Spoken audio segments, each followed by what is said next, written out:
Hey everyone, and welcome. Today, we're getting into something that is, no exaggeration, make or break for any business out there. We're talking about how to survive when things go sideways. I mean, really sideways. This is all about business continuity. So, yeah, let's get right into it. Seriously, just take a second and think about that. A massive cyber attack hits. A flood takes out your building.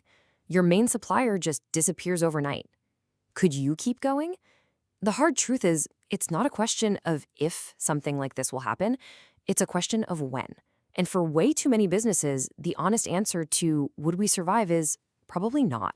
The stats on this are pretty scary, actually. 43%. Just let that number hang in the air for a moment. So what is that number? Well, that's the percentage of small businesses that, according to FEMA, shut down for good after a disaster. Gone. And get this, a bunch of the ones that do manage to reopen, they end up failing within a couple of years anyway. The stakes are just incredibly high. This is why having a plan isn't some nice-to-have item on a checklist. It is literally about survival. Okay, so where do you even begin with all this? It all starts by getting crystal clear on two key ideas that people mix up all the time: business continuity and disaster recovery. They sound similar, but they're really not. And trust me, nailing this difference is the absolute bedrock of building a business that can take a punch. All right, check this out. The easiest way to think about it is like this. Business continuity, or BCP, is the whole grand strategy. It's the big picture plan for keeping the entire business afloat. It's proactive. It answers the question, how do we keep operating, period? Now, disaster recovery, or DR, that's a piece of the puzzle. It's the emergency response for your tech. It's reactive, it's technical, and it's laser-focused on one thing. How do we get our servers and data back online? One's the overall health plan, the other is the IT first aid kit. So let's drill down on the BCP for a sec. This is the master playbook, you know? It goes way beyond just computers. This plan tackles the really tough, practical questions. Like, if the office is underwater, how do we make sure everyone still gets paid? Where are our support teams going to work from? How do we avoid breaking our promises to customers? It's the strategy for keeping the lights on, in every sense of that phrase. And then there's the DR plan. This is that first aid kit we mentioned. It is a super important part of the main plan, but it is hyper-focused. This is the step-by-step technical guide for what to do when the digital heart of your company flatlines.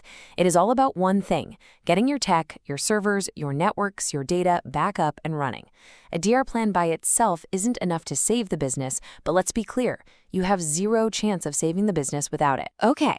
So we've got the what down. Now let's talk about the how. How do you actually build one of these things so that it, works in the real world? Turns out it comes down to a few essential ingredients. So here are the 5 big steps. First step, you gotta assemble your team. And I don't just mean the IT folks. You need people from HR, operations, communications, the whole gang. Second, you have to analyze your risks. This is where you do what's called a business impact analysis, a BIA, to figure out what's absolutely essential to your operations. Third, you define your targets. This is where you get into some key acronyms. You've got your RTO, or recovery time objective. That's how fast you need things back up. An hour, a day? Then there's your RPO, recovery point objective. That's how much data you can afford to lose. An hour's worth? A day's? Super important distinction. Fourth, you got to plan for your people and your place. If the office is a no-go zone, what's the backup plan? And finally, step 5, write it all down. And don't just stick it in a filing cabinet, put copies off-site, in the cloud, somewhere you can actually get to it when everything has gone haywire. And speaking of that plan, a massive piece of it is communication. You see this quote here from Robert Gibbons. He absolutely nails it.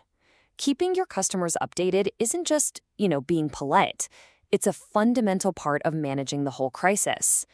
Just letting them know you're on top of it, that builds a ton of trust right when you need it the most. Okay, but here's the thing.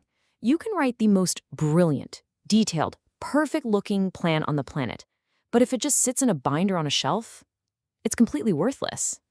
And that brings us to what just about every expert will tell you is the golden rule of business continuity. I mean, look at this quote.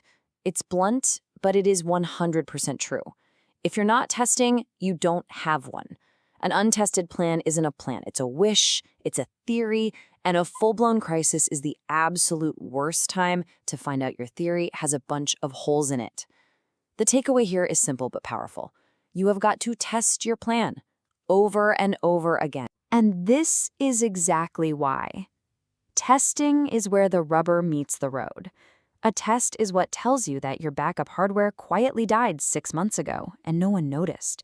It's how you find out the emergency contact list is useless because half the numbers are out of date.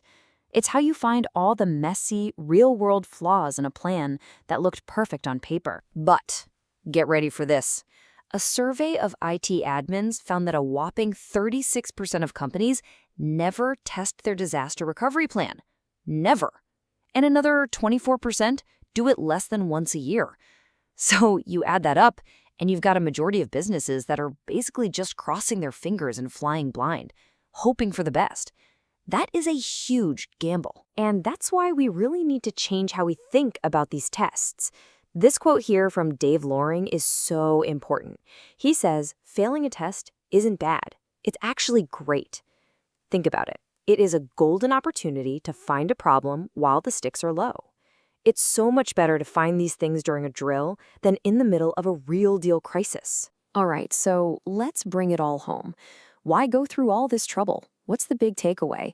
It's that a business continuity plan isn't just some boring corporate document. It's your company's lifeline. Simple as that. When you have a solid plan, it protects you in 3 critical ways. First, your money. Every second you're down, you're losing revenue. A good BCP cuts that downtime to a minimum. Second, your reputation. When you handle a crisis well, your customers see you as reliable. That builds massive trust. And third, it keeps you out of hot water. For a lot of industries, this isn't optional. It's about compliance. And a good plan protects you from big fines and legal headaches. So if you remember one thing from all this, let it be this. Real resilience isn't a document you create and then forget about. It's a culture. It's a living, breathing part of your company that's always on. A constant cycle of preparing, testing, and getting better. So, I'll leave you with the question we started with, but with a new twist. Now that you know the stakes and you know the steps, what's the first thing you're going to do today to make sure your organization is ready for whatever comes next?